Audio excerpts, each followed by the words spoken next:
Handa na ba ang inyong mga puso para sa isang kwentong magpapatunay na kung minsan, kailangan munang mawasak ang lahat bago mabuo ang isang bagay na mas matatag at tunay? Sabi nila, ang pinakamasakit na pagtataksil ay hindi nagmumula sa isang kaaway, kundi sa taong inakala mong kakampi habang buhay. Ito ang kwento ni Sinag, isang babaeng nagmahal, nasaktan, at sa gitna ng abo ng kanyang pangarap ay makakahanap ng apoy na muling magbibigay liwanag sa kanyang buhay. Samahan ninyo ako sa bihag ng puso. Maingat na hinawakan ni Sinag ang cake box, pinoprotektahan ito mula sa ambon na unti-unting lumalakas. Happy 5th anniversary, mahal ko, bulong niya sa sarili. Isang matamis na ngiti ang sumilay sa kanyang mga labi. 5 taon. 5 taon ng pangarap at pagmamahal kasama si Lilo. Kahit simple lang ang kanilang buhay, para kay Sinag, sapat na yon. Nanginginig sa pananabik ang kanyang mga kamay habang binubuksan ang pinto ng kanilang maliit na apartment. Pinlano niya ang lahat. Isang sorpresang hapunan, itong paboritong cake ni Lilo, at ang balitang natanggap na siya sa trabahong matagal na niyang inaasam. Ito na ang simula ng pag-ahon nila sa hirap. Lilo?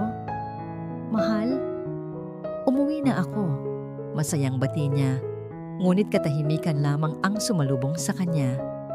Isinara niya ang pinto at inilapag ang cake sa maliit na mesa. Ang bango ng niluto niyang adobo ay nanunuot sa hangin. Ngunit may kakaiba siyang naamoy. Isang mamahaling pabango ng babae. Kumunot ang noo ni Sinag. Siguro ay may bisita lang si Lilo mula sa opisina. Dahan-dahan siyang naglakad patungo sa kanilang kwarto. Ngunit habang papalapit, may naririnig siyang kakaibang tunog. Hindi ito boses ng nag-uusap, isang mahinang ungol. Halakhak, biglang nanlamig ang buong katawan ni Sinag. Ang bawat hakbang ay tila may bigat na 1 tonelada. Para siyang naglalakad sa sarili niyang libingan. Nanginginig ang kamay niyang humawak sa doorknob. Dahan-dahan niya itong pinihit at bumungad sa kanya ang isang imaheng habambuhay na magmamarka sa kanyang isipan. Sa ibabaw ng kama na pinagsaluhan nila ng 5 taon, nakahandusay ang katawan ni Lilo, ang lalaking pinag-alayan niya ng lahat. At sa ibabaw nito, isang babaeng hindi niya kilala. Ang buhok nito'y nakakalat sa unan na gabi-gabi niyang niyayakap. Ang kanilang mga katawan ay magkadikit. Gumagalaw sa isang ritmong tila kutsilyong paulit-ulit na sumasaksak sa puso ni Sinag. Nabitawan niya ang hawak na paper bag na naglalaman ng bago niyang uniforme. Ang tunog ng pagkalaglag nito ay sapat na para mapatigil ang dalawa. Gulat na napalingon si Lilo. Sinang, Sinag, ang babae, na may mapagmataas na mukha, ay tila hindi man lang natinag. Dahan-dahan itong bumangon, walang pakialam na hinila ang kumot para takpan ng katawan. Isang mapanuyang nanangiti ang gumuhit sa labi nito. Oh, so this is the probinsyana? Parang binuhusan ng nagyayelong tubig si Sinag, hindi siya makagalaw, hindi siya makapagsalita. Ang tanging naririnig niya ay ang mabilis na pagtibok ng kanyang puso, na tila gustong kumawala sa kanyang dibdib. Sino ka?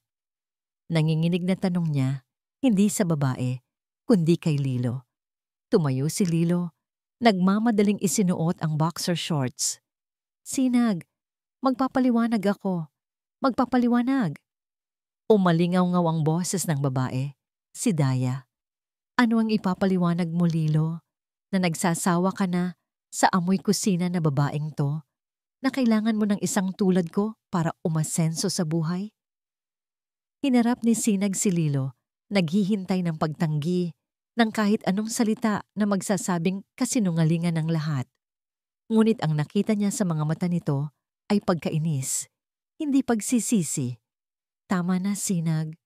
Malamig na sabi ni Lilo, iniiwas ang tingin. Pagod na ako. Pagod na akong magpanggap na masaya ako sa buhay na to. Si Daya, naiintindihan niya ang mga pangarap ko.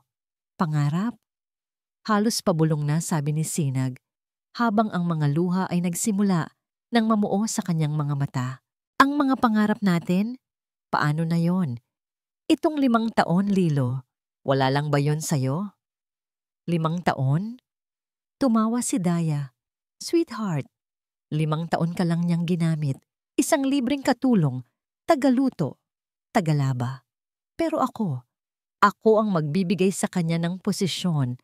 Ako ang koneksyon niya. Bawat salita ay lason. Bawat katotohanan ay patalim. Naramdaman ni Sinag ang pagguho ng mundo niya. Ang lalaking minahal niya, pinagsilbihan at pinaniwalaan ay isa palang halimaw. Umalis ka na, Sinag, sabi ni Lilo. Ang boses ay walang bakas ng anumang pagsisisi. Apartment ko ito. Pangalan ko ang nasa kontrata. Kunin mo ang mga gamit mo at umalis ka na. Iyon na ang huling dagok. Hindi lang puso niya ang dinurog, pati na rin ang buong pagkatao niya. Wala siyang nagawa kundi tumalikod. Hindi niya alam kung saan siya pupunta. Wala siyang pamilya sa syudad. Wala siyang kaibigan na malalapitan. Habang naglalakad siya palabas, natapakan niya ang cake box. Sumambulat ang puting icing sa sahig, kasama ang nakasulat na Happy Anniversary. Lumabas siya ng apartment at sinalubong siya ng malakas na buhos ng ulan. Basa ang kanyang damit, basa ang kanyang mukha, ngunit hindi niya na alam kung alin ang ulan at alin ang kanyang luha. Naglakad siya ng walang direksyon, ang mga paay tila may sariling isip. Ang ingay ng mga busina at sigawan ng mga tao ay tila nagmumula sa ibang mundo. Blanko ang kanyang isip, manhid ang kanyang puso. Sa gitna ng pagtawid sa isang abalang kalsada, hindi niya napansin ang isang sasakyang mabilis na paparating. Ang tanging nagpabalik sa kanya, sa realidad, ay ang nakakasilaw na ilaw nito at ang malakas na tunog ng preno na tila pumupunit sa gabi. Napapikit na lang si Sinag, handa nang salubungin ang katapusan. Ngunit sa halip na sakit, naramdaman niya ang paghinto ng sasakyan ilang pulgada na lang mula sa kanya. Bumukas ang pinto ng isang mamahaling itim na kotse. Mula roon ay bumaba ang isang matangkad na lalaki, nakasuot ng eleganteng suit na hindi nababagay sa magulong kalye. Ang kanyang mukha ay seryoso, ang mga matay matalim na nakatitig sa kanya. Isang halo ng inis at pag-aalala. Si Lacan Montesillo, bagamat hindi pa niya alam, ang lalaking babago sa takbo ng kanyang miserable ng buhay. Perwisyo. Iyon ang tanging salitang umikot sa isip ni Lacan Montesillo habang minamasdan ang babaeng walang malay na sinusuri ng doktor. Isang malaking perwisyo sa kanyang mahigpit na schedule. Dapat ay nasa isang mahalagang dinner meeting siya ngayon, kasama ang mga investor mula Japan. Pero heto siya, sa isang malamig na ospital, inaasikaso ang isang babaeng tangang tumawid sa kalsada. She's stable, Mr. Montesillo, sabi ng doktor. Dehydration and emotional shock. Walang bali o malubhang pinsala. Kailangan lang niyang magpahinga. Tumangulang si Lacan. Ang isip ay lumilipad na pabalik sa negosyo. Kinuha niya ang kanyang telepono para i-text ang sekretarya na i-reschedule ang lahat nang bigla itong mag-ring. Isang pangalan ang lumitaw sa screen na nagdulot ng bigat sa kanyang dibdib. Don Ricardo Montesillo, ang kanyang ama. Dad, sagot niya. Ang boses ay formal at walang emosyon. Nasaan ka, Lacan? Anghel sa kabilang linya. Ang mga Hapon ay kanina pa naghihintay. Ano na namang eskandalo ito? I had an emergency. A minor accident. Everything is under control. Sagot ni Lacan, habang naglalakad palayo sa kwarto ni Sinag para sa kaunting privacy. Control? Sarkastikong tawa ng kanyang ama. Hanggat wala kang asawa't anak, walang kahit anong nasa kontrol mo. Ang board ay nagpupulong na. They're questioning your leadership, your stability. A playboy CEO is a liability, Lacan. Kailangan mo ng tagapagmana, isang pamilya para patunayan na seryoso ka. Napahigpit ang hawak ni Lacan sa telepono. Ito na naman sila, ang paulit-ulit na kantiyaw. I'm working on it, Mariing sabi niya. Work faster. Binibigyan kita ng 6 na buwan. Magpakita ka sa amin ng isang disenteng mapapangasawa at patunay na magkakaroon ka na ng anak. Kung hindi, ang pinsan mong si Leandro ang papalit sa'yo. Naiintindihan mo ba? Ang tawag ay naputol. Naiwan si Lacan na nakatitig sa pader. Ang panga ay naninigas sa galit. Ang kanyang posisyon, ang lahat ng pinaghirapan niya, ay nakasalalay sa isang bagay na hindi nabibili ng pera. Isang pamilya. Isang bagay na para sa kanya ay isa lamang transaksyon. Bumalik siya sa silid. Gising na ang babae. Nakaupo ito sa kama, yakap-yakap ang sarili, ang mga matay puno ng pagkalito at takot. Ang ganda nito'y hindi maikakaila. Kahit na magulo ang buhok at namumugto ang mga mata, ngunit ang nakita ni Lacan ay hindi ganda. Nakita niya ang desperasyon. Nasaan ako? Mahinang tanong ni Sinag. Ang boses ay paos. Nasa ospital ka. Muntik na kitang masagasaan. Diretsong sagot ni Lacan. Biglang nanlaki ang mga mata ni Sinag. Hindi dahil sa muntik na aksidente, kundi sa isang mas malaking takot. Ang bayad, naku, wala po akong pera. Pwede po bang naputo lang sasabihin niya nang makita ang walang emosyong mukha ni Lacan. Bayad na ang lahat, sabi nito. I also took the liberty of doing a background check on you. Sinag Malaya di Malanta. 26 years old, sales lady, nakatira sa isang apartment na nakapangalan kay Lilo Salazar, ang lalaking kasama mo sa loob ng 5 taon. Napatulala si Sinag. Paano niya nalaman ang lahat ng iyon? Hindi pinansin ni Lacan ang kanyang gulat.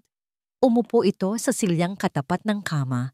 Ang tindig ay parang isang hari na hahatol sa kanyang alipin. Mukhang pareho tayong may problema, Miss Di Malanta. Sa isang iglap, ang mga piraso ay nag-ugnay sa utak ni Lacan. Ang utos ng kanyang ama. Ang desperadong babae sa harapan niya. Isang solusyon. Isang perpektong kontrata. May alok ako sa'yo, sabi niya. Ang boses ay malamig at parang negosyo. Kinuha niya ang kanyang briefcase, naglabas ng isang makapal na folder at inihagis ito sa kama ni Sinag. Nagulat si Sinag sa biglaang paglapag ng mga dokumento sa kanyang harapan. Ano to? Isang kasunduan, sagot ni Lacan. Simple lang ang mga tuntunin. Una, kailangan ko ng tagapagmana. Isang anak, bibigyan mo ako niyan. Pangalawa, kailangan ko ng isang babaeng maipapakilala sa pamilya ko bilang fiancé. Magpapanggap ka. Sa loob ng 1 taon o hanggang sa isilang mo ang bata, aarte kang mahal mo ako. Hindi makapaniwala si Sinag sa kanyang naririnig. Baliw ka ba? Hindi. Praktikal lang ako. Mariing sabi ni Lacan. Ang mga matay nakatitig sa kanya, tila sinusukat ang kanyang kaluluwa. At bilang kapalit, 10 milyong piso, cash. Isang bagong buhay, at higit sa lahat, tumigil siya sandali. Alam na ito ang pinakamabigat na pain, ang pagkakataong makaganti. Natigilan si Sinag, ganti. Tutulungan kitang wasakin ang buhay ng Lilo Salazar na yan, pagpapatuloy ni Lacan. Ipapakita natin sa kanya kung ano ang sinayang niya. Ipapakita natin sa kanya na ang babaeng tinapon niya sa kalye ay kaya nang bilhin ang buong pagkatao niya. Ipaparanas natin sa kanya ang impyerno. Ang alok ay nakakalunod. 10 milyon, isang bagong simula, at ang matamis na paghihiganti.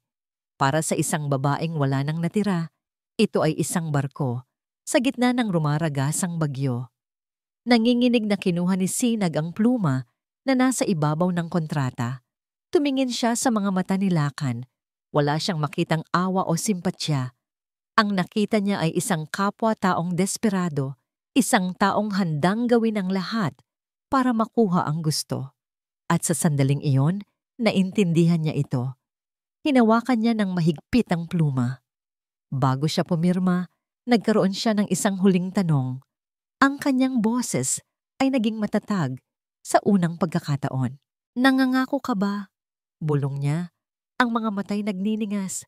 Natutulungan mo akong paluhurin sila sa harapan ko? Nakatitig si Sinag sa kanyang refleksyon sa malaking salamin. Hindi niya makilala ang babaeng nakikita niya. Ang dati simpleng buhok na laging nakatali ay ngayoy malambot na alon na bumabagsak sa kanyang balikat. Ang kanyang mukha, na dati pulbos at lip tint lang ang alam, ay tila isang obra maestra na pinintahan ng isang profesional. At ang suot niya, isang kulay dugong seda na bestida na yumayakap sa kanyang katawan sa lahat ng tamang lugar, kumikinang sa bawat galaw niya. Ito ba talaga ako? Bulong niya sa sarili. Sa loob ng 3 araw, isinailalim siya sa isang matinding pagbabago. Mula sa pag-aayos ng buhok, balat, hanggang sa paglalakad at pananamit. Ang lahat ay ayon sa utos ni Lacan Montesillo. Ang lahat ay parte ng plano. Pumasok si Lacan sa silid, bit-bit ang isang maliit na kahon. Natigilan ito nang makita siya. Sa unang pagkakataon, nakita ni Sinag ang isang kislap sa mga mata ng lalaki, isang emosyong hindi niya mabasa, bago ito muling naging malamig at seryoso. Handa ka na ba? Tanong nito. Tumango si Sinag, kahit ang totoo'y parang sasabog sa kaba ang kanyang dibdib. Huwag mong kakalimutan ang mga napag-usapan natin, paalala ni Lacan. Ikaw si Sinag Malaya di Malanta, ang mapapangasawa ko. Mula ka sa isang kilalang pamilya. At higit sa lahat, masaya ka sa piling ko. Binuksan nito ang kahon. Sa loob, isang kwintas na may kumikinang na diamante. Siya mismo ang nagsabit nito sa leeg ni Sinag. Naramdaman ni Sinag ang malamig na pagdampi ng mga daliri nito sa kanyang batok at isang kuryente ang tila gumapang sa kanyang buong katawan. Let's go! It's showtime! Bulong nito sa kanyang tainga. Ang venue ay ang Grand Ballroom ng Tala Hotel, isa sa mga pag-aari ng mga Montesillo. Ang sahig ay marmol na kumikinang. Ang mga chandelier ay tila mga bituin na nahulog mula sa langit. Ang paligid ay puno ng mga taong mayayaman at makapangyarihan. Pakiramdam ni Sinag ay isa siyang basang sisiw na napadpad sa pugad ng mga agila. Relax, sabi ni Lacan, na tila naramdaman ang kanyang kaba. Inilagay nito ang kamay sa kanyang baywang, isang kilos na nagbigay ng init at suporta. Just stick with me, at ngumiti ka na, para bang sayo ang lugar na ito. Sumunod si Sinag. Ngumiti siya, kahit pilit. Naglakad sila sa gitna ng bulwagan, at lahat ng mata ay napunta sa kanila. Ang mga bulungan ay parang mga bubuyog na umuugong. Sino ang magandang babaeng kasama ni Lacan Montesillo? At sa gitna ng dagat ng mga hindi pamilyar na mukha, nakita sila ni Sinag. Doon, malapit sa isang table ng mga inumin, nakatayo sina Lilo at Daya. Si Lilo ay nakasuot ng luma niyang suit, habang si Daya ay pilit na nakikipagsabayan sa mga sosyal na bisita. Nagtatawanan sila, masaya, walang kamalay-malay. Biglang bumalik ang lahat ng sakit. Ang imahe nila sa kama, ang masasakit na salita, ang pagtataboy sa kanya sa gitna ng ulan. Nanlamig ang mga kamay ni Sinag at bumilis ang tibok ng kanyang puso. Ito na. Nahigop niya ang hangin at tumingin kay Lacan. Nandoon sila. Isang bahagyang ngisi ang sumilay sa labi ni Lacan. I know. Hinigpitan nito ang hawak sa kanyang baywang at iginiya siya palapit sa direksyon ng dalawa. Napansin mo na sila ni Daya. Tinaasan siya nito ng kilay, isang mapanuring tingin mula ulo hanggang paa. Ngunit nang makita nito kung sino ang lalaking kasama ni Sinag, ang pagmamataas sa mukha nito ay napalitan ng pagkalito. Lumingon si Lilo, at sa sandaling magtama ang kanilang mga mata, ang mundo ay tila huminto para sa kanya. Ang hawak niyang kopita ng alak ay nalaglag Mula sa kanyang nanginginig na kamay, lumilikha ng malakas na tunog ng pagbasag sa sahig. Gulat, pagkalito, hindi makapaniwala. Ang lahat ng iyon ay malinaw na nakaguhit sa mukha ni Lilo. Ang babaeng tinuring niyang basura, ilang araw lang ang nakalipas, ay heto ngayon, nakasuot ng libu-libong pisong bestida kasama ang isa sa pinakamakapangyarihang CEO sa bansa. Lalilo! Bati ni Lakan na may mapanuyang tono, tila hindi napansin ang nabasag na kopita. Good evening! And you must be? Ms. Araneta. Mr. Montesillo! Halos mabulol na sabi ni Daya. Pilit nang ngumingiti. What a surprise! At sino itong kasama ninyo? Hinila ni Lakan si Sinag papalapit sa kanya. Ang mga braso'y mahigpit na nakapulupot sa bewang nito. Tumingin ito kay Sinag na may pagmamahal sa mga mata. Isang perpektong pag-arte. Where are my manners? I'd like you all to meet my fiancé. Sinagmalaya di Malanta. Napatanga sina Lilo at Daya. Pa-fiancé? Yes, sagot ni Lakan. Sinag comes from one of the most respected families in Visayas. We've been keeping our relationship private, but I guess it's time for the world to know. Tumingin si Lakan kay Lilo, ang kanyang mga matay nagliliyab sa panunuya. Ikaw pala, Lilo, ang dating. Amo ng mahal ko, small world isn't it? Hindi makapagsalita si Lilo. Ang mukha niya'y namumutla. Nakatitig lang siya kay Sinag, na ngayon ay matapang na nakatingin pabalik. Isang malamig na ngiti ang nasa kanyang mga labi. Ito ang simula ng kanyang tagumpay. Para lalong idiin ang punto, dahan-dahang inilapit ni Lakan ang kanyang mukha kay Sinag. Sa harap mismo ni Lilo at Daya, hinawakan nito ang kanyang baba at hinalikan siya sa labi. Inaasahan ni Sinag na ito'y magiging malamig, isang halik na parte lang ng palabas. Ngunit hindi. May init itong dala. May lambot. Sa isang saglit, nakalimutan niya ang lahat. Ang kontrata, ang paghihiganti, ang mga taong nakatingin. Ang tanging naramdaman niya ay ang tibok ng kanyang puso. At nang maghiwalay ang kanilang mga labi, napagtanto niya ang isang nakakatakot na katotohanan. Ang puso niya ay tumitibok ng hindi lang dahil sa galit at kaba. May iba pa. Isang bagay na hindi niya dapat maramdaman. Ang mansyon ni Lakan Montesillo ay hindi isang tahanan. Isa itong museo. Malamig, malawak, at tahimik. Bawat muebles ay mamahalin, bawat palamuti ay perpektong nakaayos, ngunit walang bakas ng buhay, walang init. Ito ang kaharian ni Lakan, at sa unang gabi ni Sinag doon, naramdaman niyang isa siyang dayuhan na nanghihimasok sa isang sagradong lugar. Iyon ang master's bedroom. You can have it. Sa guest room ako matutulog, sabi ni Lakan. Ang boses ay formal, habang inilalapag ang iisang maleta ni Sinag sa sahig. Umiling si Sinag. Hindi pwede. Kumunot ang noo ni Lakan. Anong hindi pwede? Parte ng kasunduan na magpanggap tayong engaged. Paliwanag ni Sinag. Mas matatag kaysa sa nararamdaman niya. Paano tayo magiging kapani-paniwala kung pati sa mga katulong mo ay malalaman nilang hindi tayo magkatabi sa iisang kwarto? Natigilan si Lakan. May punto ang babae. Damn it! She's logical. Sa mundo niya, ang luhika ay batas. Napabuntong hininga na lang siya. Fine, but there's a line.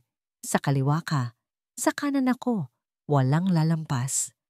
Ang kama ay mas malaki pa sa dating sala ni Sinag. Maaring magpagulong-gulong sila pareho nang hindi man lang nagkakadikit. Ngunit ng gabing iyon, habang nakahiga sila sa ilalim ng iisang kumot sa gitna ng katahimikan, ramdam na ramdam ni Lakan ang presensya ni Sinag, ang kanyang hininga, ang amoy ng kanyang buhok na may halong mamahaling shampoo at natural na bango. Nakakabaliw. Sanay siyang mag-isa. Sanay siya sa kontrol. Ngunit ang babaeng ito, na ilang talampakan lang ang layo, ay unti-unting winawasak ang pader na matagal na niyang itinayo. Kinabukasan, nagising si Lakan sa isang amoy na hindi niya inaasahan. Hindi ito ang bango ng imported na kape na laging inihahanda para sa kanya. Ito ay ang amoy ng sinangag, bawang na pinirito sa mantika. Nagmamadali siyang bumaba at natagpuan niya si Sinag sa kanyang malawak at modernong kusina. Nakasuot ito ng simpleng t-shirt at shorts na tila nagpapaliwanag sa mga kasambahay kung paano niya gusto ang pagkakaluto ng itlog. Ang mga kasambahay ay nakangiti, tila natutuwa sa biglaang pagbabago sa malungkot na bahay. "Anong ginagawa mo?" tanong ni Lakan. Ang boses ay mas matigas kaysa sa binalak niya. Lumingon si Sinag, hawak ang isang sandok. "Nagpaluto ng almusal. Ayaw mo ba ng sinangag? Pwede namang magpa-toast na lang ng tinapay." Umupo si Lakan sa dining table. Sa loob ng maraming taon, ang almusal niya ay kape, habang nagbabasa ng balita sa negosyo sa kanyang tablet. Tahimik, mabilis, epektibo. Ngunit ngayon, may nakahain sa kanyang harapan na isang platong puno ng kanin, itlog at longganisa. Isang tunay na almusal. Nagsimula siyang kumain at sa bawat subo may kakaibang pakiramdam na gumapang sa kanyang dibdib. Isang bagay na pamilyar ngunit matagal nang kinalimutan. Ang lasa ng pagkaing inihanda ng may kalinga. Ang lasa ng tahanan. Hindi niya ito pinahalata, ngunit inubos niya ang lahat ng nasa kanyang plato. Ang mga sumunod na araw ay naging isang kakaibang routine. Magkasama sila sa iisang bubong, ngunit magkaiba ang kanilang mundo. Si Lakan ay abala sa kanyang trabaho, habang si Sinag ay sinusubukang masanay sa bago niyang buhay. Isang gabi, hating gabi na, nang umuwi si Lakan mula sa isang mahabang pulong. Pagod ang kanyang isip at katawan. Dahan-dahan siyang pumasok sa madilim na kwarto para hindi magising si Sinag. Ngunit paghiga niya, narinig niya ito. Isang mahinang hikbi. "Huwag, Lilo. Tama na." Si Sinag ay binabang-ungot. Ang kanyang muka ay puno ng takot.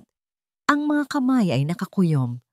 Umiiyak ito habang natutulog. Ang unang instinct ni Lakan ay huwag makialam. Problema niya yan. Hindi yan parte ng kontrata. Ngunit hindi niya kaya. Ang imahe ng babaeng malakas at matapang sa party ay nawala. Napalitan ng isang babaeng basag at nasasaktan. Lumapit siya. Nag-alinlangan sandali bago marahang hinawakan ang balikat nito. "Sinag," mahinang tawag niya. "Gising." Biglang napamulat si Sinag. Humihingal, ang mga matay ligaw sa takot.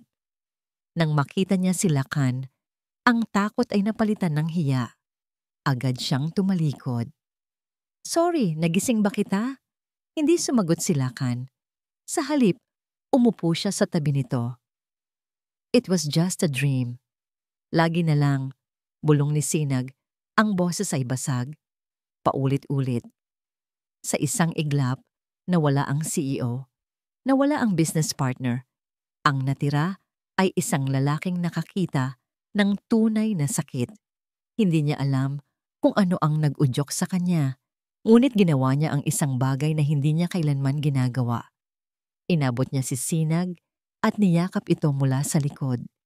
Naramdaman niya ang paninigas ng katawan nito bago ito unti-unting lumambot sa kanyang mga braso. Naramdaman niya ang panginginig nito habang umiiyak ito ng tahimik. Wala siyang sinabi. Hinayaan niya lang itong ilabas ang lahat habang ang kanyang yakap ang nagsisilbing kanlungan. Ang kanyang presensya ang nagsasabing, "Ligtas ka dito." Kinabukasan, nagpaalam si Sinag na pupunta sa supermarket. Gusto niya raw bumili ng ilang personal na gamit at marahil para makalanghap ng normal na hangin. Pumayag si Lakan, pinasama ang kanyang driver. Habang nasa aisle ng mga sabon si Sinag, isang pamilyar na boses ang tumawag sa kanya. Nagpatindig ng lahat ng balahibo sa kanyang katawan. "Sinag!" Paglingon niya, nakita niya si Lilo. Payat ito, magulo ang buhok, at ang mga matay desperado. Hinarangan nito ang kanyang daan. Sinag, mag-usap tayo. Pagmamakaawa nito. Bumalik ka na sa akin. Alam kong pera lang ang habol mo sa Montesillo na yon. Ako ang totoong nagmamahal sa'yo. Hinawakan nito ang braso ni Sinag. Patawarin mo na ako. Mahal, aayusin natin to.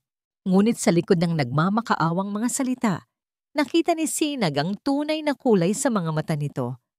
Hindi pagsisisi, hindi pagmamahal, kundi pagkalkula. Isang tingin ng isang taong nakakita ng nawalang lottery ticket at gagawin ang lahat para mabawi ito. Bitawan mo ako. Mariin ngunit nanginginig na sabi ni Sinag. Pilit na binabawi ang kanyang braso mula sa mahigpit na pagkakahawak ni Lilo. Hindi, Sinag. Pakinggan mo muna ako. Bago pa man matapos ni Lilo ang kanyang sasabihin, isang malaking anino ang tumabon sa kanila. Ang driver ni Lacan, isang matipunong lalaki na laging tahimik sa isang tabi, ay nakatayo na ngayon sa kanilang likuran. Ang mga mata nito ay nakatutok kay Lilo na parang isang agilang handang dumagit.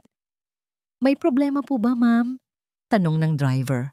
Ang boses ay kalmado, ngunit may bigat. Agad na binitawan ni Lilo si Sinag, tila napaso. Isang sulyap lang sa driver ay sapat na para malaman niyang wala siyang laban dito. Nagmamadali itong tumalikod at nawala sa pagitan ng mga aisle.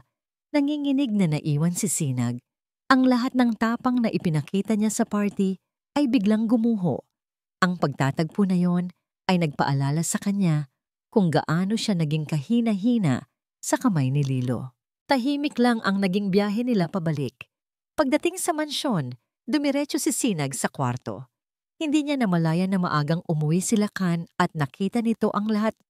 Mula sa bintana ng kanyang opisina, ang pamumutla ni Sinag, ang panginginig ng mga kamay nito.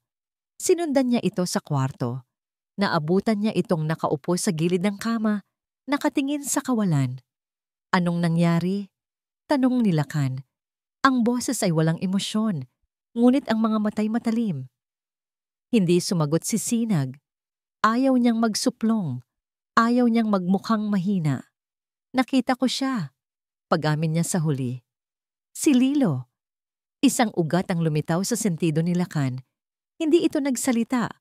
Ngunit naramdaman ni Sinag ang biglaang paglamig ng hangin sa buong silid. Lumapit ito sa kanya, lumuhod sa kanyang harapan para magpantay ang kanilang mga mata. Sinaktan ka ba niya? Tanong nito. Bawat salita ay may diin. Umiling si Sinag habang isang taksil na luha ang pumatak mula sa kanyang mata. Hindi, pero natakot ako. Ang pag-amin na yon ang tila nagwasak sa huling pader sa pagitan nila. Ang kontrata, ang pagpapanggap, ang lahat ay nawala. Ang nakita ni Lacan ay hindi ang babaeng binayaran niya para magbuntis, kundi isang babaeng nasasaktan na kailangan ng proteksyon. Ang nakita ni Sinag ay hindi ang malamig na CEO, kundi isang lalaking nag-aalala. Hinawakan ni Lacan ang kanyang pisngi. Ang hinlalaki nito ay marahang pinupunasan ng kanyang mga luha. Hindi ka na niya ulit masasaktan. Bulong nito. Isang pangakong mas matimbang pa sa 10 milyong piso. I promise you. Tumingin si Sinag sa mga mata nito at nakita niya ang apoy. Isang maprotektang apoy na para lamang sa kanya. At sa sandaling iyon, ang linya na iginuhit nila sa kama ay nabura. Ang distansya sa pagitan nila ay naglaho. Hindi na nila kailangan ng salita. Dahan-dahan, inilapit ni Lacan ang kanyang muka at hinalikan siya. Hindi ito tulad ng halik sa party na para sa palabas. Ito ay totoo. Mabagal, malambot, puno ng damdamin. Isang halik na nagsasabing, nandito ako. Tumugon si Sinag. Ang kanyang mga kamay ay umakyat sa batok ni Lacan. Hinahapit ito papalapit. Ang gabi ay naging saksi sa pagsasanib ng kanilang mga katawan. Walang kontrata, walang pagpapanggap. Tanging 2 pusong sugatan na natagpuan ng lunas sa yakap ng isa't isa. Isang buwan ang lumipas. Ang mansyon na dati malamig ay nagkaroon ng buhay. May mga halakhak na sa hapagkainan. May mga sandaling nahuhuli ni Sinag Silakan na nakatitig sa kanya habang siya'y nagluluto. Ang kanilang relasyon ay namumukadkad sa isang hardin na hindi nila inaasahan. Ngunit isang umaga, nakaramdam si Sinag ng kakaiba. Pagkahilo, pagsusuka, isang takot na may kasamang pag-asa ang biglang kumalat sa kanyang dibdib. Nang umalis si Lakan papuntang opisina, dali-dali siyang nagpunta sa pinakamalapit na botika. Nanginginig ang mga kamay niya habang hawak ang maliit na kahon ng pregnancy test. Ikinulong niya ang sarili sa banyo at sinunod ang panuto. Ang paghihintay sa resulta ay tila isang habambuhay. Bawat segundo ay karayom na tumutusok sa kanyang kaba. At pagkatapos ng 3 minuto, lumitaw ang sagot. 2 linya. Positibo. Napaupo siya sa sahig, ang kamay ay napatakip sa bibig. Isang halo ng di maipaliwanag na saya at matinding takot ang bumalot sa kanya. Magiging ina na siya. Magkakaroon sila ng anak ni Lakan. Ngunit, ang kontrata, ang kasunduan ay para lang magkaanak. Paano kung ito lang talaga ang habol ni Lakan? Paano kung kapag naisilang na niya ang bata, ay itataboy na rin siya nito? Ang kaligayahang nararamdaman niya ay napakababaw, napakadaling mabasag. Gabi na nang umuwi si Lakan, masaya siyang sinalubong ni Sinag. Pilit na itinatago ang balita at ang sariling pangamba. Napansin ni Lakan ang kakaibang kislap sa mga mata nito. May maganda akong balita, sabi ni Lakan. Isang bihirang nangiti ang sumilay sa labi nito. Ano yon? Tanong ni Sinag. It's done, sabi nito nang may kasamang finality. Lilo Salazar and Daya Araneta have been terminated from their positions, effective immediately. Natigilan si Sinag. Bakit? Tumingin si Lakan.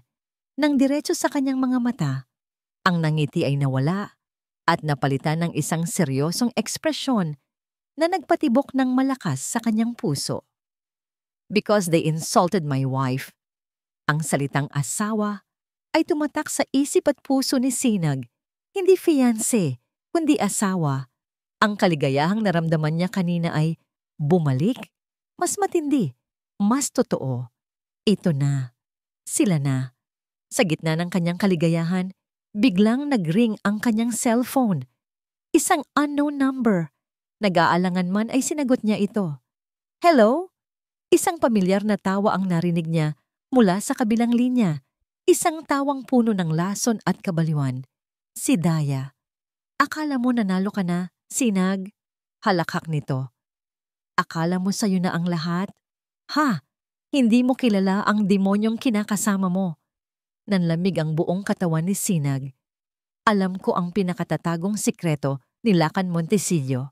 Isang sikretong sisira sa inyong dalawa. At ang tawag ay naputol. Naiwan si Sinag, na hawak ang telepono. Ang mga salita ni Daya ay umuulit-ulit sa kanyang isip. Unti-unting nilalamon ang kaligayahang ilang sandali pa lang niyang natitikman. Sa unang pagkakataon sa kanyang buhay, natagpuan ni Lakan Montecillo ang sarili na nakangiti habang nakatitig sa kawalan.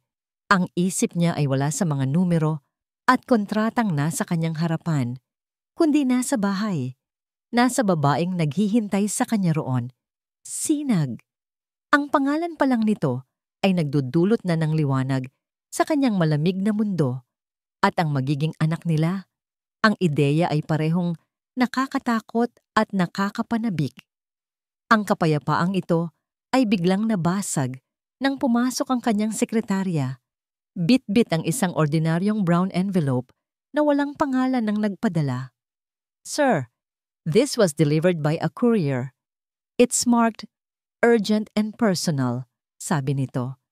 Kinuha ni Lakan ang sobre. Isang maliit na kaba ang gumapang sa kanyang dibdib. Pinunit niya ito. Ang laman ay hindi sulat, mga litrato. Ang unang litrato ay kuha mula sa malayo. Si Sinag, nakatayo sa isang aisle ng supermarket. at sa harapan niya si Lilo. Ang kamay ni Lilo ay nakahawak sa braso ni Sinag. Ang anggulo ng kuha ay nagmumukhang may lihim silang pinag-uusapan, malayo sa mga mata ng iba. Kumunot ang noo ni Lakan. Ito ang araw na sinabi ni Sinag na hinarang siya ni Lilo. Ngunit bakit may litrato? Ang sumunod na papel ay isang photocopy ng isang ultrasound result. Ang pangalan ng pasyente ay natatakpan, ngunit ang petsa ng pagkuha ay malinaw. At ayon sa petsang iyon, ang edad ng fetus ay mas matanda ng ilang linggo kaysa sa inaasahan niya. Kung tama ang bilang, ang pagbubuntis ay nabuo bago pa man may mangyari sa kanila ni Sinag. Ang huling papel ay isang maikling sulat na makinilyado. Hindi ka mahal niyan, ginagamit ka lang. Itanong mo sa kanya kung kaninong dugo talaga ang dinadala niya. Bawat salita ay lason. Bawat litrato ay patalim. Ang lahat ng init at kaligayahang naramdaman ni Lakan ilang minuto lang ang nakalipas ay biglang naglaho, napalitan ng nagyayelong lamig. Ang kanyang utak, na sanay sa lohika at pagkalkula, ay nagsimulang mag-ugnay ng mga piraso. Ang pagtatagpo sa supermarket, ang biglaang pagbubuntis, ang pagtanggi ni Sinag na ikwento ang buong detalye. Hindi. Imposible. Ngunit ang lason ng pagdududa, kapag pumasok na sa isipan, ay mabilis kumalat. Ang pagmamahal na nararamdaman niya ay biglang naging kahinaan. Ang tiwala niya, isang kamangmangan. Naramdaman niya ang pamilyar na pakiramdam na bumalik. Ang pagiging isang CEO na sinusubukang isahan sa isang masamang deal. Naramdaman niyang isa siyang tanga. Dali-dali siyang umuwi. Ang mga litrato ay mahigpit na hawak sa kanyang kamay. Ang bawat metro na tinatakbo ng sasakyan ay nagpapatindi sa apoy ng kanyang galit at selos. Naabutan niya si Sinag sa kusina. Masayang kumakanta habang naghahanda ng kanilang hapunan. Ang eksenang ito, na dati nagbibigay sa kanya ng kapayapaan, ngayon ay tila isang malaking kasinungalingan. Lakan, ang aga mo yata. Hindi na naituloy ni Sinag ang sasabihin nang makita ang madilim na anyo sa mukha ni Lakan. Ang mga mata nito, na kaninang umaga lang ay puno ng lambing.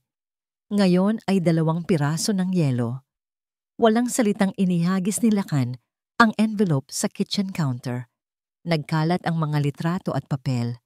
Kinuha ni Sinag ang mga ito, nanginginig. Nakita niya ang litrato nila ni Lilo. Nakita niya ang pekeng ultrasound. At nabasa niya ang malupit na sulat. Ano to? Halos pabulong niyang tanong, habang ang mga luha ay nagsimulang mamuo sa kanyang mga mata. You tell me? Malamig na sagot ni Lakan. Ang boses ay puno ng pigil na galit. Magaling ka palang artista, Sinag. Akala ko totoo na ang lahat. Isa lang pala itong mas malaking kontrata para sa'yo. Hindi. Lakan, hindi totoo yan. Umiiyak na, sabi ni Sinag. Patibong to. Patibong? Tumawa si Lakan, ngunit ang tawa ay walang saya. O baka naman nahuli lang kita. Kaya ba ayaw mong pag-usapan ang nangyari sa supermarket dahil nagkakamabutihan na ulit kayo? Ang bawat salita ni Lakan ay kutsilyong sumasaksak sa puso ni Sinag. Ang sakit ay mas matindi pa kaysa sa ginawa ni Lilo. Dahil ito ay mula sa lalaking minahal niya, sa lalaking pinagkatiwalaan niya. Lumapit si Lakan. Ang mga matay nagniningas. Tinitigan niya ang tiyan ni Sinag, ang lugar kung saan naroon ang kanilang pangarap. Sagutin mo ako ng diretso, sabi niya. Ang boses ay mababa at mapanganib. Kaninong anak yan? Yon na. Ang tanong na yon ang dumurog sa lahat. Ang tanong na yon ang nagsabi sa kanyang walang halaga ang lahat ng pinagsamahan nila. Ang tiwala ay wala na. Hindi sumagot si Sinag. Tumigil siya sa pag-iyak. Ipinunasan niya ang kanyang mga luha at tiningnan si Lakan ng diretso sa mata. Ang sakit sa kanyang mga mata ay napalitan ng isang malamig na determinasyon. Kung ganoon kababaw ang tingin nito sa kanya, kung ganoon kadali para sa kanya na maniwala sa isang kasinungalingan, kung gayon, wala na siyang dapat pang ipaglaban. Kung yan ang tingin mo sa akin, sabi niya, ang boses ay basag ngunit buo. Wala na tayong dapat pag-usapan. Tumalikod siya at naglakad papunta sa kanilang kwarto. Kinuha niya ang kanyang lumang maleta at nagsimulang iligpit ang iilang damit na dala niya. Bawat damit na nilalagay niya sa loob ay tila isang paalam. Nakatayo lang si Lakan sa may pintuan, pinapanood siya. Isang parte sa kanya ang sumisigaw na pigilan ito, na yakapin ito at sabihing naniniwala siya. Ngunit ang nasaktang ego, ang takot na mapaglaruan, ang pagiging isang Montesillo, lahat ng iyon ay pumipigil sa kanya. Hinayaan niya ang kanyang galit na magwagi. Nang matapos si Sinag, nilagpasan niya si Lakan nang hindi ito tinitingnan. Dala-dala ang maliit na maleta, dahan-dahan siyang bumaba ng hagdan at lumabas ng pinto ng mansyon. Hindi siya pinigilan ni Lakan. Nakatayo si Lakan sa bintana ng kanyang opisina. Pinapanood ang babaeng mahal niya na naglalakad palayo sa kanyang buhay. At sa sandaling makalabas si Sinag ng gate, isang itim na van na walang plaka ang mabilis na huminto sa tapat nito. Bumukas ang pinto at dalawang lalaki ang mabilis na bumaba. At sa pilitang isinakay si Sinag sa loob bago ito humarurot paalis sa dilim ng gabi. Parang pelikulang nag-slow motion ang lahat sa paningin ni Lakan. Ang paghinto ng itim na van, ang sapilitang pagpasok kay Sinag sa loob, ang mabilis nitong pagharurot palayo. Sa isang iglap, ang galit na nag-aalab sa kanyang dibdib ay biglang namatay, napalitan ng isang emosyong mas malakas at mas nakakakilabot, takot. Sinag! Ang sigaw niya ay walang tunog, nakulong sa loob ng kanyang opisina. Dali-dali siyang tumakbo palabas ng mansyon, ngunit huli na ang lahat. Tanging ang bakas ng gulong sa kalsada at isang bagay na kumikinang sa ilalim ng ilaw ng poste ang kanyang naabutan. Isang sapatos, ang sapatos na suot ni Sinag kanina. Pinulot niya ito, ang kamay ay nanginginig. Ang katotohanan ay tila isang malaking sampal sa kanyang mukha. Totoo ang lahat. Hindi ito panaginip, dinukot si Sinag at kasalanan niya. Mabilis siyang bumalik sa loob. Ang utak ay tumatakbo ng mas mabilis kaysa dati. Security!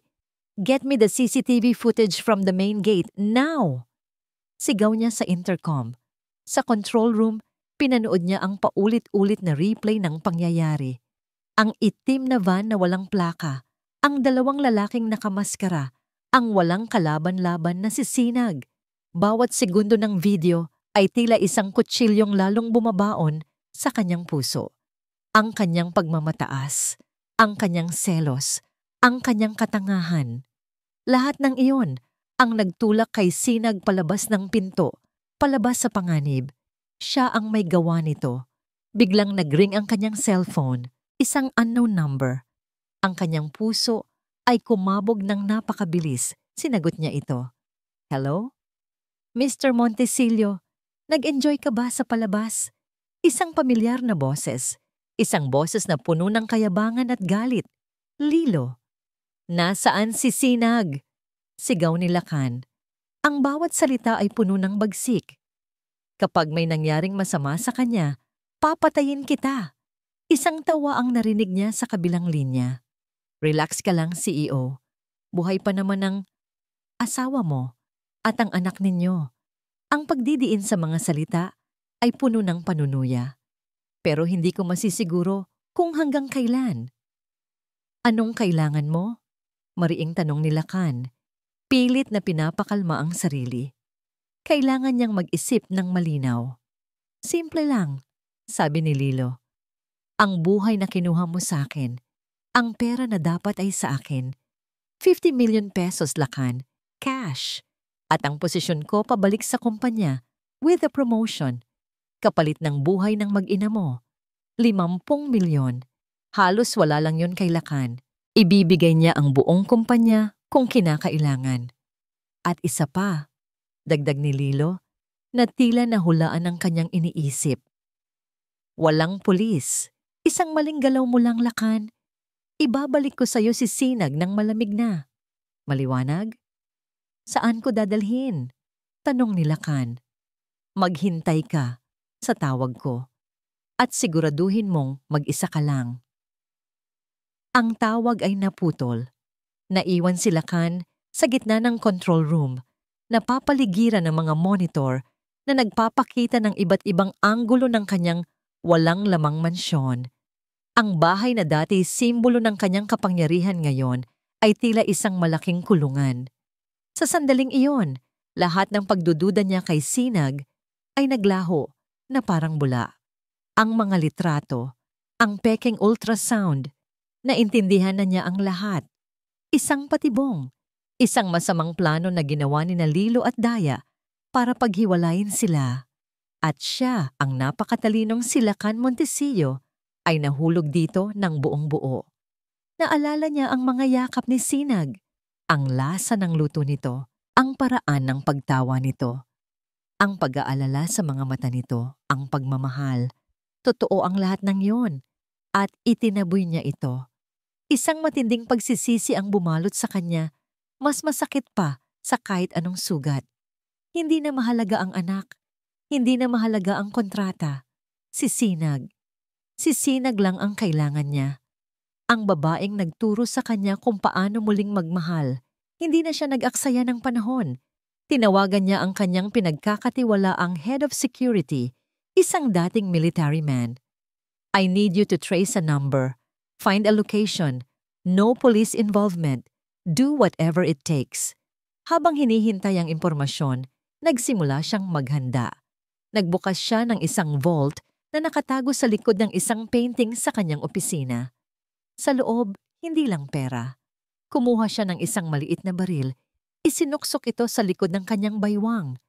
Hindi siya papayag na may mangyaring masama kay Sinag, kahit buhay niya pa ang maging kapalit. Habang naghahanda siya, isang text message ang dumating sa kanyang telepono. Galing ito sa numerong tumawag kanina. Hindi ito salita. Isa itong video. Nanginginig niyang pinindot ang play. Ang video ay madilim. Kuha sa loob ng isang tila bodega. Nakatali si Sinag sa isang upuan. May busal ang bibig. Ang kanyang mukha ay puno ng luha at takot. Sa likod niya, lumitaw si Lilo. May hawak na patalim. Dahan-dahan itong inilapit ang patalim. Sa leeg ni Sinag, pilit na sumisigaw si Sinag sa likod ng kanyang busal. Ang mga matay nanlalaki sa takot. Nagmamakaawa kay Lakan na huwag pumunta, na iligtas ang sarili. At ang video ay biglang natapos. Nag-iwan kay Lakan sa isang mundong gumuho. Ang lamig ng bakal sa kanyang leeg ay nanunuot pa rin sa balat ni Sinag kahit wala na ang patalim. Ang takot ay isang buhay na bagay na gumagapang sa kanyang buong katawan. Nagpapanlamig sa kanyang mga kamay at paa. Nakaupo siya sa isang sira-sirang silya sa gitna ng isang abandonadong bodega. Ang amoy ng kalawang alikabok at nabubulok na kahoy ay pumupuno sa hangin. Umalis si Lilo. Matapos kunan ng video, iniwan siyang mag-isa sa dilim. Ngunit hindi nagtagal. Isang anino ang lumabas mula sa isang sulok. Isang aninong mas nakakatakot kaysa kay Lilo. Si Daya. May dala itong isang lumang lampara na nagbibigay ng nanginginig na liwanag sa kanyang mukha. Ang dating ganda ni Daya ay nababalutan ngayon ng isang nangising, tila iginuhit ng isang demonyo. "Kamusta ang pakiramdam, Sinag?" tanong nito. Ang boses ay malambing, ngunit puno ng lason. Lumuhod ito sa harapan niya para magpantay ang kanilang mga mata. "Masarap bang maging reyna? Kahit isang araw lang?" Hindi makasagot si Sinag dahil sa busal. Tanging ang nag-aapoy niyang mga mata ang sumasagot sa kanya. "Alam mo, nakakatawa," pagpapatuloy ni Daya habang nilalaro ang isang hibla ng buhok ni Sinag. "Nakikita ko ang sarili ko sa iyo noon, bata. Maganda. Akala mo kaya mong makuha ang isang Montecillo sa pag-ibig. Isang mapait na tawa ang kumawala sa kanya. Pero mali ka. Pare-pareho lang ang mga Montesillo. Mula sa ama hanggang sa anak, mga manggagamit. Akala mo ba espesyal ka? Ginamit din ako ng matandang Montesillo noon. Pinangakuan ng mundo, pero itinapon na parang basura nang may makitang mas bata at mas maganda. Natigilan si Sinag. Ito pala ang dahilan. Isang galit na nag-ugat mula sa nakaraan. Pero ikaw, sabi ni Daya, at biglang humigpit ang hawak nito sa buhok ni Sinag. Ikaw ang maswerte. Ikaw ang nagtagumpay. Hindi lang yon, magkakaanak ka pa. Ang premyo na dapat ay sa akin. Sa pagbanggit ng anak, isang kakaibang lakas ang biglang dumaloy sa mga ugat ni Sinag. Ang takot para sa sarili ay nawala. Napalitan ng isang mabangis na pangangailangang protektahan ang buhay sa loob ng kanyang sinapupunan. Hindi siya papayag na may mangyari sa anak niya. Kailangan niyang makatakas. Umalis si Daya, iniwan ang lampara sa isang lumang bariles. Pumasok naman si Lilo, nagbibilang ng pera na tila ba natanggap na niya ang ransom. Siya ang mas mahinang kawing. Siya ang kailangang gamitin ni Sinag. Nagsimulang umarte si Sinag. Umungol siya, na tila nasasaktan. Pilit niyang ginagalaw ang kanyang katawan, nakatuon ang pansin sa kanyang tiyan. Hoy, anong problema mo? Inis na tanong ni Lilo. Unggol ni Sinag habang itinuturo ng mga mata ang kanyang tiyan at ang mahigpit na pagkakatali sa kanya. Nag-aalangang lumapit si Lilo. Ano? Muli siyang umungol, mas malakas, at may kasamang pekeng hikbi.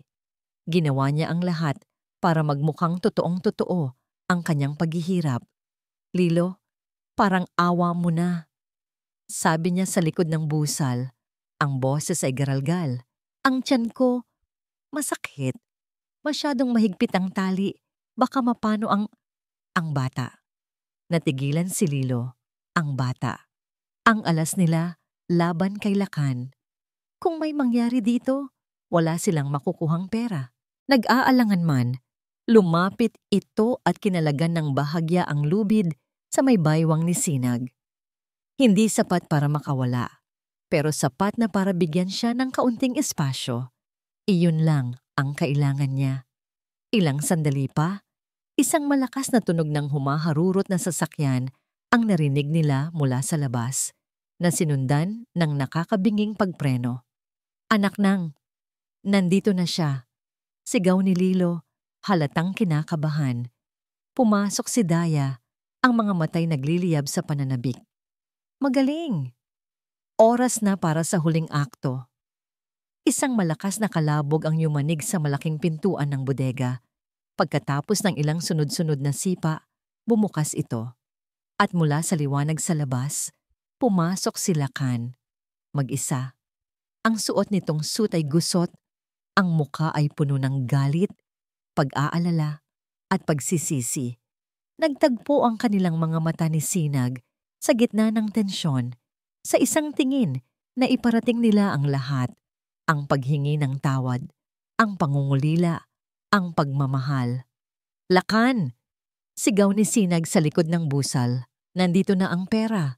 Sigaw ni Lakan habang itinataas ang isang malaking itim na bag. Pakawalan niyo na siya. Tumawa si Daya ng malakas, isang tawang nakakakilabot. Ang pera? Oo, kukunin namin yan. Pero si Sinag, hindi siya aalis dito ng buhay. Kumuha si Daya ng isang lata ng gasolina mula sa isang sulok at mabilis na ibinuhos ang laman nito sa mga tuyong kahoy at basura malapit sa kinaroroonan ni Sinag. Daya, anong ginagawa mo? Hindi to kasama sa plano. Gulat na sigaw ni Lilo. Kung hindi rin lang mapapasakin ang yaman ng mga Montesillo, sigaw ni Daya, ang mukha ay nag-iba na, puno ng kabaliwan.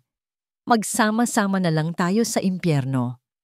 Inihagis niya ang hawak na lampara sa sahig na may gasolina. Isang malaking apoy ang biglang sumiklab, mabilis na gumapang, at kinulong si Sinag sa isang bilog ng naglalagablab na apoy. Ang usok ay mabilis na pumuno sa bodega. Sinag! Isang sigaw na puno ng sakit at desperasyon ang kumawala mula kay Lakan. Walang alinlangan, walang pag-aalinlangan, binitawan niya ang bag ng pera at tumakbo. Tumakbo siya, hindi palayo, kundi papasok sa nagngangalit na apoy, papunta kay Sinag. Walang halaga ang init, walang halaga ang sakit. Iyon ang tanging nasa isip ni Lakan habang tinatawid niya ang pader ng apoy na naghihiwalay sa kanila ni Sinag. Ang kanyang mamahaling suit ay nagsisimula nang masunog sa ilang bahagi. Ang balat niya ay tila nilalapnos, ngunit ang paningin niya ay nakatuon lamang sa isang bagay, ang babaeng nakatali sa silya na papaligiran ng kamatayan. Lakan, huwag! Sigaw ni Sinag. Ang boses ay puno ng pag-aalala sa kabila ng takot. Ngunit hindi siya nakinig. Gamit ang braso para protektahan ang kanyang mukha, sinuong niya ang apoy. Pagdating niya sa tabi ni Sinag, agad niyang kinalag ang busal sa bibig nito. Ubo! Ubo! Nagsimulang umubo si Sinag dahil sa makapal na usok. Kailangan nating makaalis dito, sigaw ni Lakan habang pilit na kinakalas ang makapal na lubid na nakatali sa mga kamay at paa nito. Ang apoy ay papalapit ng papalapit, nilalamon ang lahat sa paligid nila. Ang init ay halos hindi na makayanan. Sa gitna ng kaguluhan, isang anino ang sumugod mula sa usok. Si Lilo. Ang mukha nito ay hindi na mukha ng isang desperadong mangingibig, kundi mukha ng isang demonyong wala nang babalikan. Sa kamay nito, isang piraso ng matigas na kahoy. Kung hindi ka mapapasakin, walang magmamay-ari sa'yo. Umalingaw-ngaw ang sigaw ni Lilo. Itinaas nito ang kahoy at buong lakas na ihahampas sana kay Sinag. Ngunit mas mabilis si Lakan. Niyakap niya si Sinag. Ipinosisyon ang sarili para sa lagi ng hampas. Ang likod niya ang tumanggap ng buong puwersa. Isang matinding sakit ang kumalat sa kanyang buong katawan, ngunit hindi niya binitawan si Sinag. Lakan! Umiiyak na sigaw ni Sinag. Umikot si Lakan at hinarap si Lilo. Sa kabila ng sakit, isang mabangis na galit ang nagbigay sa kanya ng lakas. Nagpalitan sila ng suntok, isang CEO na lumalaban na parang hayop para sa kanyang pamilya at isang talunang lalaki na ibinubuhos ang lahat ng kanyang pagkabigo sa bawat atake. Samantala, sa kabilang bahagi ng bodega, si Daya ay napapaligiran na rin ng apoy. Ang daan palabas ay naharangan na ng mga nagbabagang kahoy. Ang kanyang mga sigaw ng tulong ay nilalamon ng lagitik ng apoy, isang angkop na katapusan para sa babaeng nagsimula ng lahat. Sa gitna ng kanilang paglalaban, isang malakas na tunog ang kanilang narinig mula sa itaas. Isang malaking biga mula sa nasusunog na kisame ang nagsimulang bumigay. Direkta itong babagsak sa pwesto ni Sinag. Sinag, Yuko, sigaw ni Lakan. Walang oras para mag-isip. Tinulak niya si Lilo palayo. Tumakbo papunta kay Sinag at ginamit ang kanyang buong katawan para takpan ito. Niyakap niya ito ng mahigpit. Ang kanyang likod ay nakaharap sa panganib. Isang nakakabiinging pagbagsak. At pagkatapos, dilim. Naramdaman ni Lakan ang isang bigat na dumagan sa kanya at isang sakit na hindi niya pa naramdaman sa buong buhay niya. Nang marinig nila ang papalapit na alulong ng mga sirena ng pulis at bumbero, nataranta si Lilo. Sinubukan niyang tumakas, ngunit huli na. Ang mga pulis ay mabilis na pumasok at dinakip siya sa gitna ng kaguluhan. Sa ilalim ng bumagsak na biga, hinang-hina na si Lakan. Ang paningin niya ay nanlalabo. Ang tanging nakikita niya ay ang mukha ni Sinag, puno ng luha. Lakan! Lakan! Huwag mo akong iwan. Pagmamakaawa nito. Sa Sinag! Hirap na sabi ni Lakan habang isang nangiti ang pilit na gumuhit sa kanyang labi. Hinawakan niya ang tiyan nito. Paprotektahan mo ang anak natin. Oo, oo, Lakan. Sabay nating gagawin. Lumaban ka. Ang mga bumbero at paramedic ay mabilis na kumilos. Maingat nilang inalis ang biga at inilabas si Lacan mula sa bodega. Isinakay siya sa isang stretcher. Ang damit ay sunog. Ang katawan ay puno ng sugat at dugo. Sa ospital, ang lahat ay tila isang malaking bangungot. Ang mga doktor at nurse ay nagkakagulo. Dinala si Lacan sa emergency room.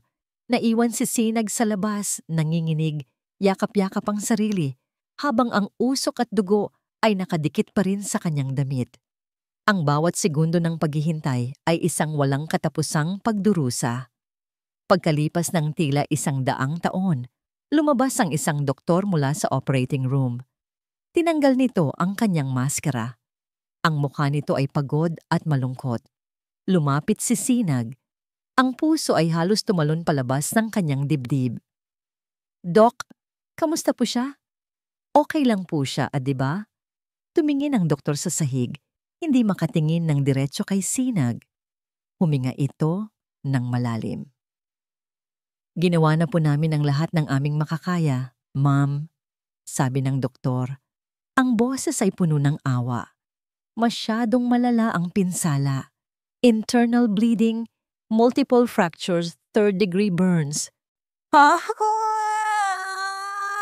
Hindi! Umiling-iling si Sinag, ayaw tanggapin ang naririnig. "I'm so sorry," sabi ng doktor. "His heart, it stopped." Sa likod ng doktor, mula sa nakaawang na pinto ng operating room, isang tunog ang umalingaw-ngaw sa tahimik na hallway. Isang tunog na pumunit sa puso ni Sinag. Isang tuloy-tuloy, walang buhay na tunog. Ang tunog ng isang flatline monitor. Tiit. 6 na buwan. 6 na buwan ang lumipas mula sa gabing iyon ng apoy at abo. Nakatayo si Sinag sa dalampasigan. Ang malambot na buhangin ay dumadampi sa kanyang mga paa. Ang hangin ay sariwa. May dalang amoy alat at pangako ng bagong umaga. Sa kanyang mga bisig, mahimbing na natutulog ang isang munting anghel, ang kanilang anak na babae, si Luwalhati. Pinagmasdan niya ang papalubog na araw. Ang kulay kahel na liwanag nito ay tila isang mainit na yakap sa buong kalangitan. Ang eksena ay perpekto, payapa, isang bagay na inakala niyang hindi na niya muling mararanasan. Dahan-dahan, bumalik ang kanyang alaala sa madilim na pasilyo ng ospital. Flashback. Ang tunog ng flatline monitor ay tila isang sentensya ng kamatayan, paulit-ulit na tumatatak sa kanyang isipan. Bumagsak siya sa sahig, ang kanyang mundo ay gumuho sa pangalawang pagkakataon. Ngunit sa pagkakataong ito, mas masakit. Mas madilim. "Clear!" Isang sigaw mula sa loob ng operating room. Isang biglaang pagkaaburido. Nakita niya ang mga nurse na muling nagmamadaling pumasok. "We have a weak pulse! Another shot! Let's go!" Napatingala si Sinag. Isang kislap ng pag-asa. Tumayo siya. Nanginginig. Ang mga kamay ay nakadiin sa salamin ng pinto. Sumisilip. Nakita niya ang muling paggalaw sa monitor. Isang maliit, mahinang beep. Isa pa. At isa pa. Mahina, ngunit tuloy-tuloy. Isang himig ng buhay. Isang milagro. Isang himalang ipinaglaban ni Lacan. Lumipas ang mga araw at linggo na si Lacan ay nasa comatose state. Hindi umalis si Sinag sa kanyang tabi. Kinakausap niya ito, kinakantahan, at ipinaparamdam ang tibok ng puso ng kanilang anak sa pamamagitan ng pagdikit ng kanyang tiyan sa kamay nito. Hanggang isang hapon, naramdaman niya ang isang bahagyang pagpisil sa kanyang kamay. Dahan-dahang iminulat ni Lacan ang kanyang mga mata. Malabo, nanghihina. Ngunit ang unang hinanap ng kanyang paningin ay si Sinag. Sinag! Ang unang salitang lumabas sa kanyang bibig, ang boses ay paos at hirap. Umiiyak na hinawakan ni Sinag ang kanyang mukha. "Nandito lang ako. Mahal ko. Hindi kita iniwan." Isang ngangiti, isang tunay at pagod na ngangiti, ang sumilay sa labi ni Lacan. "Alam ko," bulong nito. end of flashback. Malalim yata ang iniisip mo. Isang pamilyar na boses ang pumutol sa kanyang pagbabalik tanaw. Lumingon si Sinag at nakita niya si Lakan papalapit sa kanya. Mayroon pa ring mga peklat sa kanyang braso, mga paalala ng gabing iyon, ngunit ang kanyang paglakad ay matatag na. Ang mga mata niya, na dati puno ng lamig at awtoridad, ngayon ay puno na lamang ng dalisay na pagmamahal at kapayapaan habang nakatingin sa mag-ina niya. Inabot niya si Sinag at marahang hinalikan sa noo bago tiningnan ang kanilang anak. Kamukha mo siya, bulong ni Lakan. Pero yung tapang sa'yo nakuha, sagot ni Sinag, nakangiti. Umupo sila sa buhanginan, magkatabi, habang pinapanood ang huling piraso ng araw na lumubog sa karagatan. Ang katahimikan sa pagitan nila ay komportable, puno ng mga salitang hindi na kailangang bigkasin. Sa mga sumunod na linggo, matapos magising si Lakan, maraming nagbago. Sina Lilo at Daya ay nahatulan. Si Lilo ay nahaharap sa mahabang taon sa bilangguan para sa kidnapping at attempted murder. Si Daya naman, na himalang nakaligtas sa sunog ngunit may malubhang pinsala, ay idineklarang may sakit sa isip at ipinasok sa isang mental facility. Natagpuan nila ang kanilang kaparusahan. Ang unang ginawa ni Lakan pagkalabas ng ospital ay ang kunin ng kontrata na nagsimula ng lahat. Sa harap ni Sinag, pinunit niya ito sa maliliit na piraso. Hindi ka isang kasunduan, Sinag, sabi niya noon. Ang mga matay seryoso. Hindi ka isang obligasyon. Ikaw ang buhay ko. Kinuha niya ang kamay nito at sa halip na isang mamahaling singsing, may isinuot siyang isang bagay na mas makahulugan. Isang singsing na gawa sa pinilipit na damo na kinuha niya mula sa hardin. Wala akong maiaalok sa iyo ngayon, kundi ang sarili ko. Sabi niya, ang boses ay nanginginig sa emosyon. Isang lalaking puno ng pagkakamali. Isang lalaking halos sumira sa tingdalawa. Pero nangangako ako, sa bawat araw na darating, gagawin ko ang lahat para maging karapat-dapat sa pag-ibig mo at ng anak natin. Sinag Malaya di Malanta, pakakasalan mo ba ako, hindi dahil sa kontrata, kundi dahil sa pag-ibig? Ang sagot ni Sinag ay isang matamis at basang oo na sinilyuhan ng isang halik. At heto sila ngayon, 6 na buwan ang nakalipas, sa isang pribadong beach house na malayo sa gulo ng syudad. Ang kasal ay naging simple at pribado. Ang Montesillo Corporation ay nasa mabuting kamay, ngunit para kay Lakan, ang tunay niyang yaman ay ang pamilyang yakap-yakap niya ngayon. Ginising ng malamig na hangin si luwalhati. Tumingin ito sa kanyang mga magulang, ang mga matay malaki at puno ng pagtitiwala. Minsan, iniisip ko, bulong ni Sinag habang marahang hinahaplos ang pisngi ng kanyang anak, kung paano nagsimula ang lahat sa isang kasunduan na puno ng galit at paghihiganti. Tumingin si Lakan sa kanya. Ang pagmamahal sa kanyang mga mata ay kasing lalim ng karagatan sa kanilang harapan. Nagsimula ito sa isang kasunduan, pagtatama niya, pero magtatapos ito sa isang pangako. Isang pangako ng wagas na pag-ibig.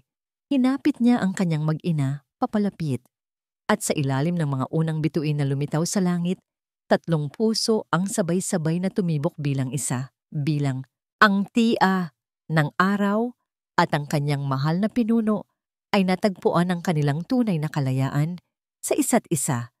Patunay na kahit sa pinakamadilim na abo, maaaring sumibol ang pinakamagandang pag-ibig. At dito po nagtatapos ang ating kwentong Bihag ng Puso. Ang kwento ni Sinag at Lakan ay nagtuturo sa atin na ang tunay na pag-ibig ay hindi nabibili o nakukuha sa sapilitan. Ito ay isang proseso ng pagpapatawad sa iba, at higit sa lahat, pagpapatawad sa ating sarili.